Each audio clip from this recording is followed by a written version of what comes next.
Slowly letting the shadows run over my head. Slowly closing my eyes from all that I said. With a little love, we can change the world. With a little. I'm beginning as always by priming the eye area, and today I'm using my Essence primer. This is fantastic. It does the exact same thing as my MAC Painterly Paint Pot. The consistency is just a little different, but it's a fraction of the price. To set the base then in place, I'm using my Essence primer again. Another product that's affordable that I find brilliant. It mattifies the lid area and gives me a nice smooth canvas to start out on. The first shadow I'm taking is this vibrant yellow from Inglot, and it has a hint of shimmer running throughout the shadow. I'm picking this up on a fluffy blending brush and I'm adding it into the crease. For this look today I'm going for a double cut crease, and I've never done one of those before, so it was kind of trial and error for me as well.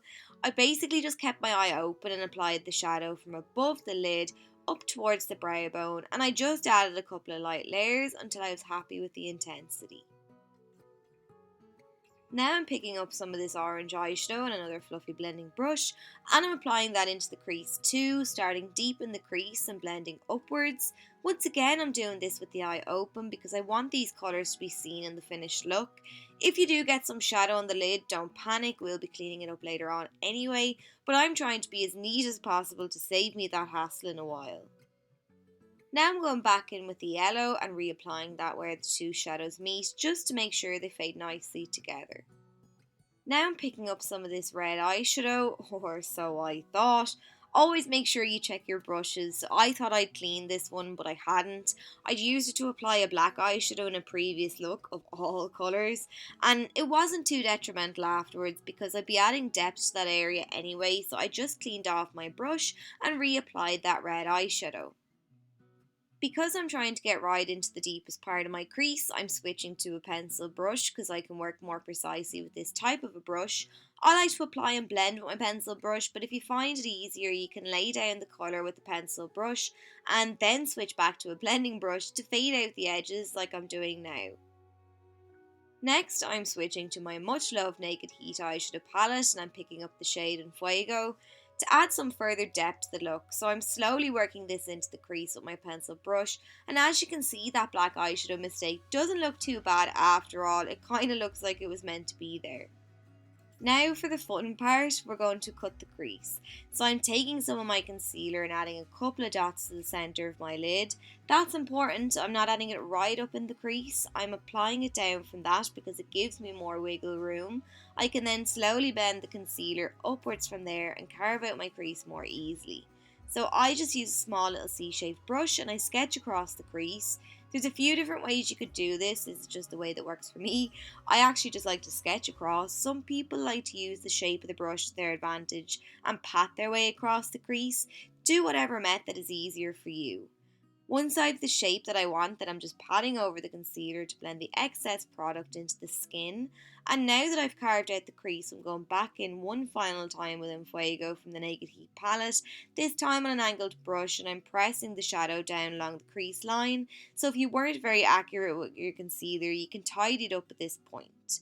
Next, I'm lightly setting the concealer on the lid so that I can move on to applying my eyeshadows to that area. And I'm also now just taking a cotton bud with some micellar water and cleaning up any leftover eyeshadow that didn't make the cut. When cutting the crease, you want to go higher than you normally would because you want to leave a little space in the middle that separates the crease from the lid. So now I'm adding shadows to the lid. I'm making sure just to keep each shade to the lid area only.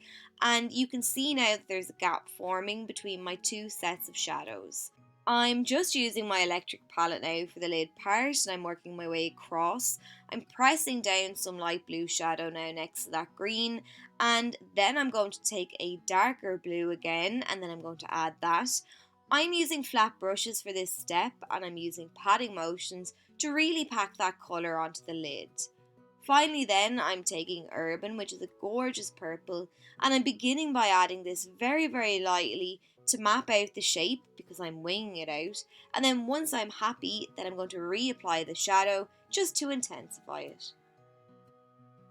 To clean up that edge, I'm adding a couple of dots of my concealer again, and then I'm using a flat C-shaped brush to sharpen up the look of that wing, and then I just like to tap over the area with my finger and use the warmth of my finger to melt the excess product into the skin.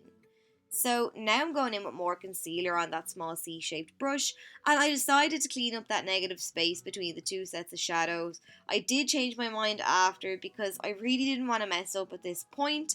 I did want that area to pop though, so instead I compromised and went in with some of my NYX Jumbo Pencil and Milk on an angled brush.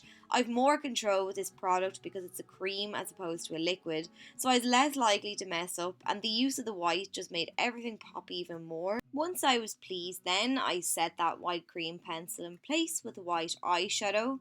Now for the lower lash line, I'm literally just repeating the shadows that I applied on the lid down along the lower lash line, and again I'm using an angled brush to add these colours because it gets right into the lash line, and by pressing the shadow into the area you're going to limit the risk of fallout.